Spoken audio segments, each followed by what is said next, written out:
ব্রট to you by V-Guard, co-powered by Sensodyne ও ভিমল বলো কথা কেশরী। Associate sponsor UltraTech cement. খাস কলকাতা এবং সল্ট লেকের আশপাশের এলাকা, সেখানে যে সমস্ত সরকারি জমি, সেই সরকারি জমি দখল হয়ে যাচ্ছে, জমি হাঙরদের নেক নজরে পড়ছে বিষয়টা। আর এই বিষয় নিয়ে ক্ষুব্ধ এবার স্বয়ং মুখ্যমন্ত্রী মমতা বন্দ্যোপাধ্যায়। প্রশাসনিক বৈঠকে বেজায় চটে গেলেন তিনি। পুলিশ কমিশনারকে তিনি এক প্রকার ধমক দিলেন। জমি হাঙরদের রুখতে আগেই জিরো টলারেন্স নীতি নেয় সরকার। মুখ্যমন্ত্রী কড়া বার্তায় দিকে দিকে জমি লুট হয়ে যাচ্ছে। জমি মাফিয়া মোকাবিলায় মমতার বার্তায় কাজ হচ্ছে কই, বাস্তবায়ন তো দেখা যাচ্ছে না। এই মুহূর্তে আমার সঙ্গে বিজেপি নেতা শ্রমিক ভট্টাচার্য রয়েছেন। শ্রমিকবাবু, আপনার কাছ থেকে জানতে চাইবো, এই যে কড়া বার্তা স্বয়ং মুখ্যমন্ত্রীর তরফ থেকে আসছে, তবুও এই জমি হাঙরদের আটকানো যাচ্ছে না, তাহলে কি এটা কি গাজোয়ারি, নাকি সেক্ষেত্রে কোন রকম কেয়ার না করা? কি বলবেন, কিভাবে দেখছেন আপনারা? মুখ্যমন্ত্রীর স্টেটমেন্টটা পলিটিক্যাল স্টেটমেন্ট। মুখ্যমন্ত্রী জানেন যদি জমি হাঙরদের বিরুদ্ধে কিংবা সরকারি জমি, খাস জমি দখল করার বিরুদ্ধে তিনি সত্যিই কোনো কড়া পদক্ষেপ নেন, তার দল এই মুহূর্তে ভেঙে টুকরো টুকরো হয়ে যাবে। এই যে কাউন্সিলর হওয়ার জন্য কোটি কোটি টাকা উপঢৌকন দিয়ে কাউন্সিলর হয়, কিসের জন্য? শুধু পঞ্চায়েত থেকে শুরু করে গোটা কলকাতা শহর, বিধাননগর, দমদম, পুকুর বোঝানো চলছে। মিউনিসিপ্যালিটি নির্দেশ দিয়ে পাঠালো কোর্টের থানায়, থানা সেটা কমপ্লাই করলো না, সেটা চালিয়ে যাচ্ছে। কোন নিয়ন্ত্রণহীন ব্যবস্থা। কাউন্সিলররা সরকারি জায়গায় দোকান বসিয়ে পয়সা নিয়ে দোকান বিক্রি করে দিচ্ছে। আপনি কাকে আটকাবেন? আপনার একটার পরে সরকার ভেঙে পড়বে। সল্টলেকে, বিধাননগরের মতো জায়গায় রোহিঙ্গাদের ঢুকিয়ে দিয়েছে। তারা তৃণমূল কংগ্রেস দলে সম্পৃক্ত হয়ে গেছে, তাদের মধ্যে কিছু লোক আবার কাউন্টিং এজেন্ট হয়েছে। শ্রমিকবাবু, এটা কি কোনোভাবে এরকমটা হতে পারে যে এই পরিস্থিতিতে দাঁড়িয়ে আপনি যেরকম বলছেন, তারা হয়তো রিয়েলাইজেশনের জায়গা থেকে এই ঘটনা এত বারবার আসছে মানুষের সামনে, মানুষ তাদের থেকে বিমুখ হয়ে যেতে পারেন, সেই কারণে কি এইটা খুব রিয়েল সময়? আপনি কথা বলছেন, আপনি কোন রিয়েলাইজেশনের কথা বলছেন? পিডব্লিউডি মানে আপনার ইরিগেশনের জমি দখল হয়েছে, রেলের জমি দখল হয়েছে, সেই জমির পাট্টা বিলি হয়েছে, দেবোত্তর সম্পত্তি লুট হয়েছে। কড়েয়া থানার সামনে আমি নিজে বিধানসভায় প্রশ্ন তুলেছিলাম, কড়েয়া থানার সামনে একটা বহুতল নির্মাণ হয়েছে, যেটা একটা ওয়াক অফ প্রপার্টি। সেখানে হাইকোর্টের নোটিশ ঝোলানো আছে, মোতোয়ালির নাম লেখা আছে।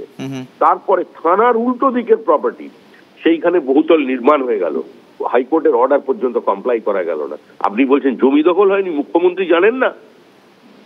খোদ মুখ্যমন্ত্রীর এলাকায় কত জমি দখল হয়েছে।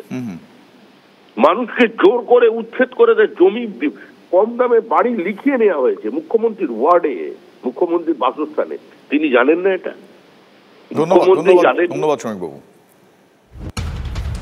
কথা বলছিলাম বিজেপি নেতা শ্রমিক ভট্টাচার্যের সঙ্গে। আপনারা শুনলেন, তাদের তরফ থেকে কিন্তু স্পষ্ট দিয়ে বলা হচ্ছে, কিন্তু মুখ্যমন্ত্রী বারবার তার কড়া বার্তা দিয়েছেন তিনি, কিন্তু বাস্তবায়নে সেটা দেখতে পাওয়া যাচ্ছে না। এই কারণে আরও একবার প্রশ্নটা উঠল, এই সরকারি জমি দখল নিয়ে মুখ্যমন্ত্রীর এই ক্ষোভ, হুঁশিয়ারি, তারপরে অবস্থার বদল কোথায়? প্রশ্ন তো উঠবেই। তারকেশ্বরের চাপাডাঙ্গায় সরকারি খাস জমি বিক্রির অভিযোগ উঠছে। সরকারি জমি বিক্রির অভিযোগ তৃণমূলের স্থানীয় নেতার বিরুদ্ধে। খাস জমিতে শিশু শিক্ষা এবং স্বাস্থ্যকেন্দ্র তৈরি হওয়ার কথা। সরেজমিনে জমি দেখতে এসে চক্ষু চড়ক গাছ আধিকারিকদের। অভিযোগ, সরকারি জমি আগেই বিক্রি হয়ে গিয়েছে দালালদের মাধ্যমে। ভাবুন একবার, 18 শতকের ওই জমি কিনেছেন এলাকার একাধিক ব্যক্তি। ক্রেতাদের দাবি, জমি মাপের সময় জানা যায় তার মালিক রাজ্য। অভিযোগ, জমি বিক্রির চাই তৃণমূল পঞ্চায়েতের উপপ্রধান। অভিযোগ, এর আগেও একাধিক সরকারি জমি বিক্রি করে দেন এই উপপ্রধান, যার দিকে অভিযোগের আগেও একাধিক সরকারি জমি তিনি বিক্রি করে দিয়েছেন। যদিও অভিযোগ অস্বীকার করেছেন উপপ্রধান, যার নাম প্রভাত চট্টোপাধ্যায়। বিরোধীদের অভিযোগ, সরকারি জমি বিক্রিতে জড়িত প্রশাসনের একাংশ। সরকারি জমি বিক্রির অভিযোগ নিয়ে মুখ খোলেননি বিএলএলআরও।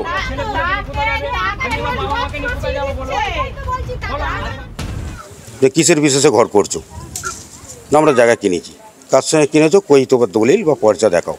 কিছু দেখাতে পারেনি, ওই রকম স্ট্যাম্প পেপার দেখাচ্ছিল, এখন সব লুকিয়ে ফেলেছে 10 টাকা স্ট্যাম্প পেপারের ওপর। আমরা চাইছি এখানে 18 শতক জায়গার ওপর স্কুল প্লাস হচ্ছে হেলথ।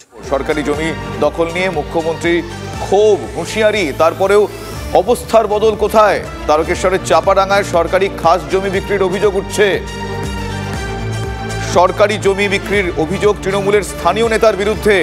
খাস জমিতে শিশু শিক্ষার স্বাস্থ্যকেন্দ্র তৈরি হওয়ার কথা ছিল। আমার সহকর্মী সনদ রয়েছেন আমার সঙ্গে এই মুহূর্তে, সনদের থেকে আপডেট জানবো। সনদ, এত কিছুর পরেও সেই জায়গায় ব্যবস্থা গ্রহণ নয় কেন? এই অভিযোগ তো আজকের নয়, এই উপপ্রধান তো অভিযুক্ত এর আগেও, তাহলে কেন ব্যবস্থা গ্রহণ করা যাচ্ছে না?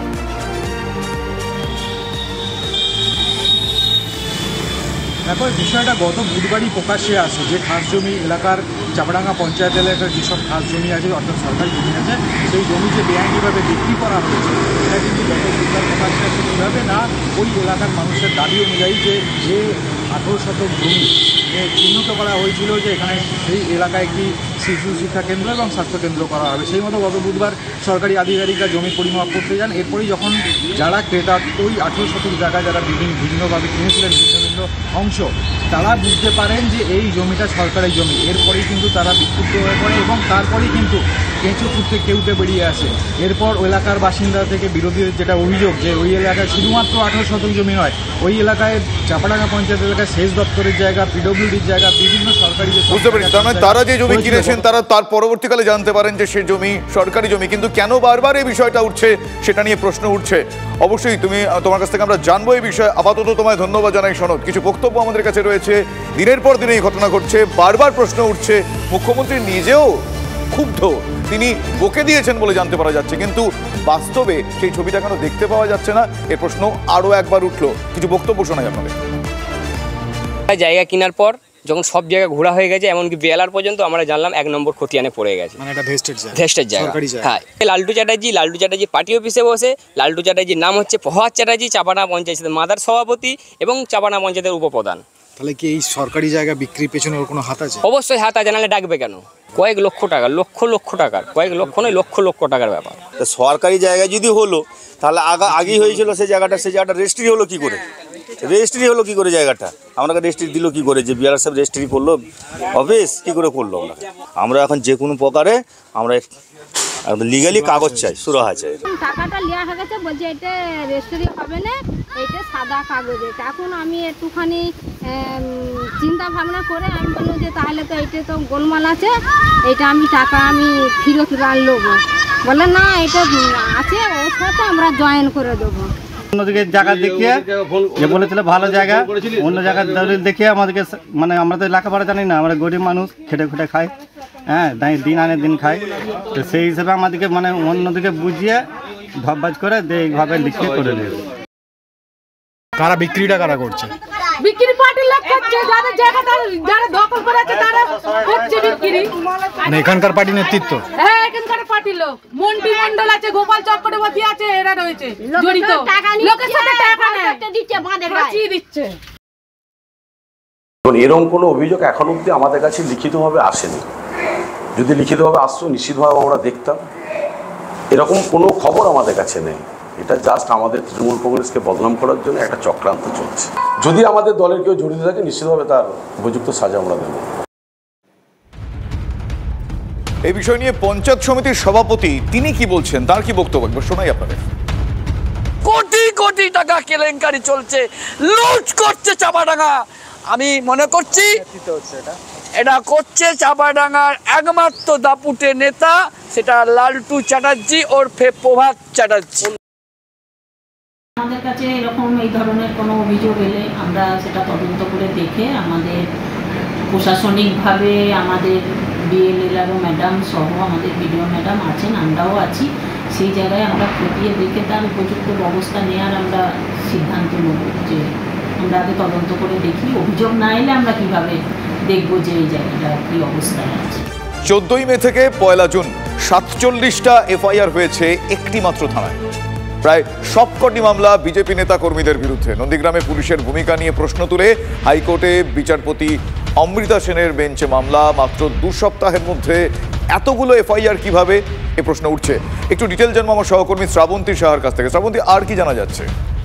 দেখো, দেখা যাচ্ছে যে ভোটের পরপরই 14ই মে থেকে 1 জুন 47টা এফআইআর হয়েছে মাত্র একটি থানা, এবং সবকটাই হচ্ছে নন্দীগ্রামে। যিনি মামলা করেছেন তার বক্তব্য, কোথাও গিয়ে বিরোধী যারা রয়েছেন যারা শাসক দলের নয় তাদের বিরুদ্ধে তাদেরকে কোথাও গিয়ে ভয় দেখানোর জন্যই কি এই ধরনের এফআইআর করা হচ্ছে, এবং দেখা যাচ্ছে এর মধ্যে অধিকাংশই হচ্ছে পুলিশ নিজে স্বতঃপ্রণোদিতভাবে করেছে। আদতে কেন এই ঘটনা সেটা জানতে বিচারপতির কাছে মামলা দায়ের করা হয়েছে। বিচারপতি অমৃতা সিনহা মামলাটি শুনতে পারেন 26শে জুন। ধন্যবাদ Srabanti. Brought to you by V-Guard, co-powered by Sensodyne O Bhimal, বলো কথা Keshari. Associate sponsor Ultratech Cement.